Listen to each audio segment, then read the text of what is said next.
Welcome to Listen to Me, a multi-voiced exploration of the city with 21 guests sharing their personal experiences of Milan's contemporary art, architecture, design, music, fashion and literature.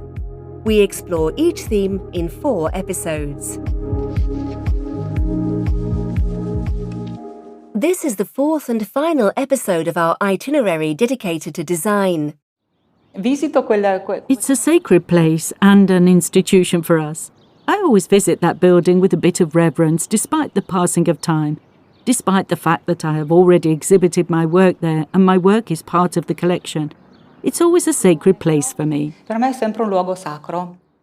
The sacred place that designer Alessandra Baldereschi is talking about is the Triennale di Milano, the Milan Triennale, an austere rationalist building in Parco Sempione that has been showcasing Italian design since the 1930s. An exhibition venue, an institution and a workshop for design, art and architecture, the museum is now one of the best-known icons of Milan in the world, and a place with which Milanese designers have a very strong relationship. The Triennale is, in a way, a mirror of Milan, and reflects its ever-changing spirit, as design scholar Chiara Alessi confirms. La Triennale. In the 15-20 years that I've been going there, the Triennale has changed in an incredible way, just in terms of vitality, of movement. And that, I think, is always a good thing. It was an almost repellent space at the beginning of the millennium, an inner sanctum of architecture, but not really totally hospitable. Instead, it's truly become a place for everyone and everything.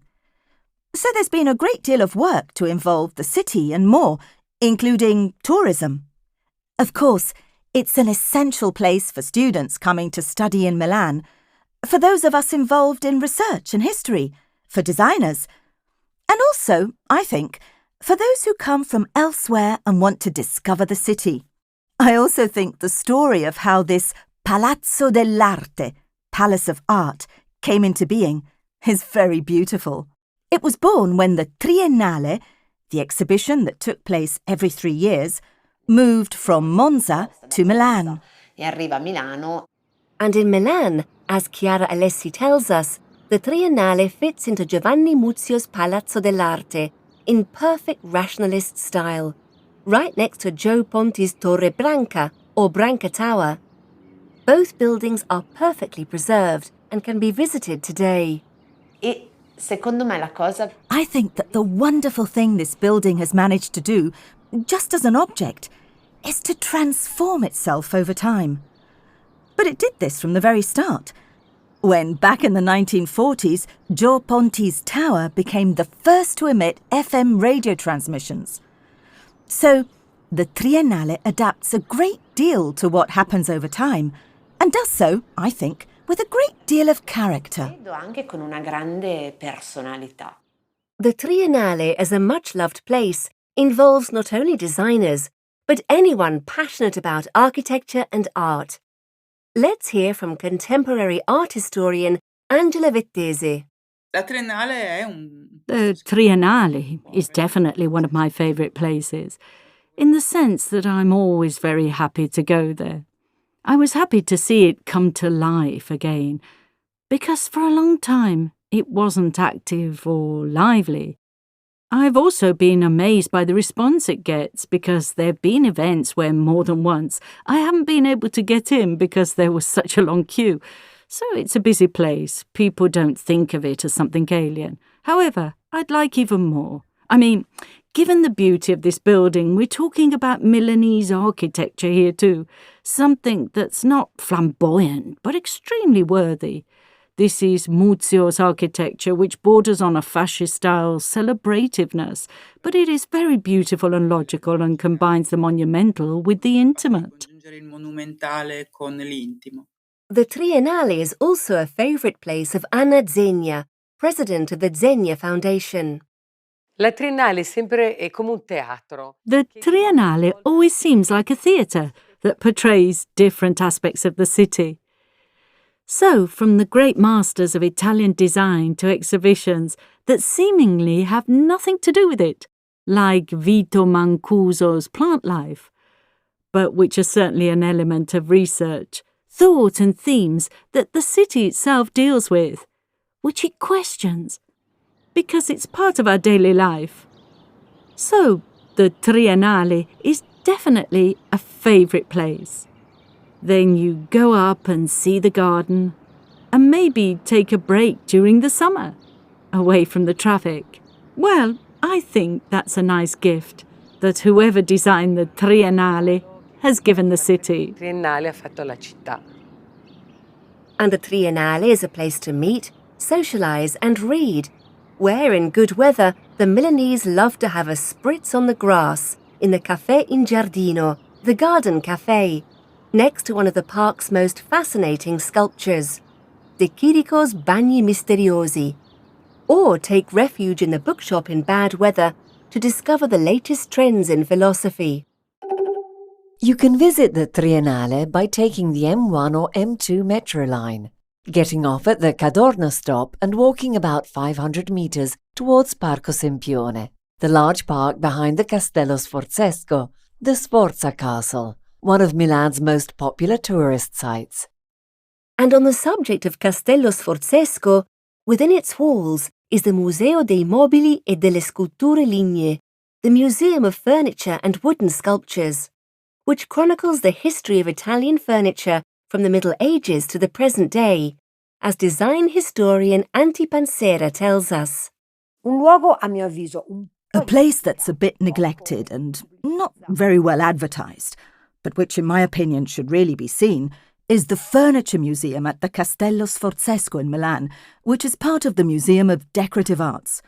Obviously, as far as I'm concerned, there's one part that interests me, not the whole of it, although it is very comprehensive and full of truly extraordinary objects. We can see the works by Carlo Bugatti, we can see those by Eugenio Quarti, and we even get to see some really interesting pieces by Gio Ponti and then a few, but still enough, evidence of postmodern design by Ettore Sottsass and Alessandro Mendini. It's a little museum that holds some interesting highlights for everyone. Let's hear from Japanese fashion designer Satoshi Kuwata. I love it because I love Gio Ponti, and then you can see quite a few selection of that. And I remember after that, I wanted to go to Gio Ponti's store to see. And then I bought a ceramic. I was like, wow, I can buy what I saw. And also like the tapestry, it's really a strange mix. Again, there's not many stuff, but one of the section is sort of mid-century-ish area that I really like, really modern. And one is like all those like tapestries and drawings, and you can also, of course, see how, it's built, and it's something interesting. Actually, I like it. The imposing mass of Castello Sforzesco, the Sforza Castle, and the surrounding 19th century buildings suggest austerity and severity. But hidden in one of those buildings is the studio of a brilliant designer who made playfulness and lightness his trademark. This is Achille Castiglioni, winner of 9 Golden Compass Design Awards. 14 of his creations are in the collections at the MoMA in New York. Today, we're lucky enough to be able to go into the studio where he worked with his brother Pier Giacomo and discover the secret of his inexhaustible creativity. Curiosity. If you're not curious, forget it, Achille used to tell his students. Chiara Alessi. Ancora adesso, a distanza di 20 anni. Even now, 20 years after Achille Castiglioni has passed away, you can still perceive this curiosity and this perennial and continuous search. There was the idea of talking about things, of questioning things, or, as Achille Castiglioni used to say, leaving them there and waiting until something re-emerged one day. And this is very interesting when you visit the Castiglioni Foundation, and Giovanna Castiglioni is very good at recreating this dialogue between objects placed there to reflect, to settle. There are also projects where there's a really obvious kind of epiphany at some point, whereby a thought or intuition is translated into an object that's apparently a world away. And I find this kind of approach to design incredibly contemporary. Sia di un'incredibile attualità. Let's hear another small but very revealing detail about Achille Castiglioni. C'era un bellissimo articolo comparso su Ottagono. There was a great article in Ottagono by Natalia Aspesi about a conversation she had with Achille Castiglioni, where she uses an image that I think is wonderful and describes him perfectly. She says that Achille Castiglioni is someone who, if he wants to explain something to you, he draws it on a sheet of paper, but in reverse, so that you see it. He doesn't need to see it, he wants you to see it. So it's as if he's drawing it from your point of view so you can understand it. He does this also when he's talking about his work, and I think that in the end, this is what good design, beautiful design should be, something that is really put at someone's service. It's an effort a person makes so that everything becomes very simple, immediate and easy for someone else. Semplice, immediato e facile. Fondazione Achille Castiglioni can be visited by appointment, and it is located a few minutes' walk from the stops Cairoli and Cadorna on the Red Metro Line M1. To book a visit, please see the Foundation's website. But that's not all. A few minutes' walk from the Triennale, in Via Mario Pagano, is the studio of another great designer, Franco Albini. While Achille Castiglioni was exuberant, Franco Albini preferred silence and restraint. Yet both reached the very highest levels, deeply influencing the design history of the city itself. For example, we owe the meticulous design of Metro Line 1, which has been a model for many other subways worldwide since the 1960s, including New York City, to Franco Albini in collaboration with Bob Norda. Let's hear from Chiara Alessi. Nella Fondazione Franco Albini, The great thing about the Franco Albini Foundation, in my opinion, is that you can see this kind of staging when you look at one project around another in sequence. It's as if it were truly part of the objects that talk to each other. Then, of course, a visit is always focused both on the figure, the person, but also the historical context. So, why is it interesting to see these places? Because when you go to the Franco Albini Foundation, they explain to you where you are, where in Milan you are. And they explain to you that at the time Franco Albini was designing his transparent glass radio with visible mechanisms, there were horses outside, because at that time people went around Milan on horseback. And meanwhile, he was dreaming up a design that Apple could have made. So there's this placement within a place, not only a geographical place, but also a place in history. I think it creates this spark that offers you this wonderful insight. permette un'immersione meravigliosa. The Fondazione Franco Albini can be visited by appointment and is located just a few minutes from the stops Pagano and Conciliazione on the Red Metro Line M1. To book a visit, please see the Foundation's website. Now we're heading towards Chinatown, Milan's most famous multi-ethnic neighborhood, centered around the pedestrianized street Via Paolo Sarpi. Here we find the Adi Design Museum, a Milanese museum that displays the winning designs of the Compasso d'Oro, the Golden Compass Award, established in 1954 after an idea by Joe Ponti, and still the oldest and most important design award in the world. Let's hear what designer Luca Nichetto, art director of La Manufactura, thinks.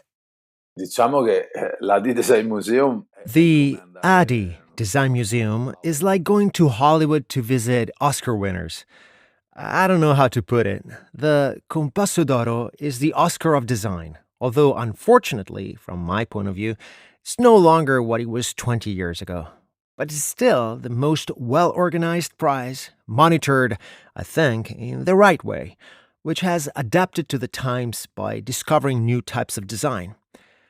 I really appreciate this idea of giving the Compasso d'Oro to products that may have been made many years ago, but which have not won it for some reason. Or even giving the Compasso d'Oro for their career to people who have actually had a major impact on what we all do. Impatto notevole per quello che tutti noi facciamo. Once again, here's Chiara Alessi talking about the Adi Design Museum's collection. L'Adi come museo. The Adi, as a museum, is an archive revealed, which, in my opinion, is a really interesting feature. Namely, that the collection makes it a museum you come back to again and again, because it's full of details that are not exhausted in a caption or information. But each one offers a path to an ever deeper and ever-changing level. So, there are really some delights, some designs that are also related to history, graphic design, packaging, and photography. You could create a journey through the Adi that's always inspired by a different principle, because it really is like opening a book of images and being able to read them, like an abacus, according to many, many criteria. It's an absolutely extraordinary collection. Of course, it's only the objects that have won the Compasso d'Oro, but still it immediately gives, in my opinion, the feeling of what has happened over time. What types of design won awards in the 1950s and then in the 1960s? What types of design win awards today? But also, simply, the way in which the jury changes. Who were the judges in the 70s? Who are they today? What's happening? And this interpretation is immediately visible when you enter the museum, isn't it? So, from that point of view, it's a museum of Milan's history to all effects. It tells us about design, but through what was happening at the same time on a political, social and economic level. A livello politico, a livello sociale, a livello anche economico. Chiara Alessi talks about the former factory and the special neighbourhood in which the Adi Design Museum is located, Chinatown. La fabbrica che produceva elettricità. The factory that produced electricity, I think, is a really appropriate image. And also in terms of its geographical location. I find it interesting too that it's located between Chinatown, a new area of Milan, even though it's been there for many years as a neighbourhood, and the Cimitero Monumentale. Chinatown. It's an extremely dynamic area which is continuously transforming. Unfortunately also increasing house prices in this neighbourhood, and yet representing a bit of the world that for years the Italian design world thought of as an enemy, namely the world of production from Asia. And yet perfectly bordering on all this vitality, energy and colour, that is Chinatown. On the other side, there's the Monumental Cemetery, probably one of the most beautiful and important museums in Milan. Belli e importanti musei che noi abbiamo a Milano. Now we come to the last stop on our design itinerary, the Cimitero Monumentale, or Monumental Cemetery.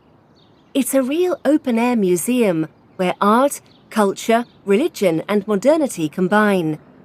Due to the very high artistic value of the sculptures and architecture inside, the Monumental Cemetery is one of the most important in Italy and Europe on a cultural level, the resting place of great figures from Milan and beyond, including the unforgettable Alessandro Manzoni and Salvatore Quasimodo, Nobel Prize winner for poetry.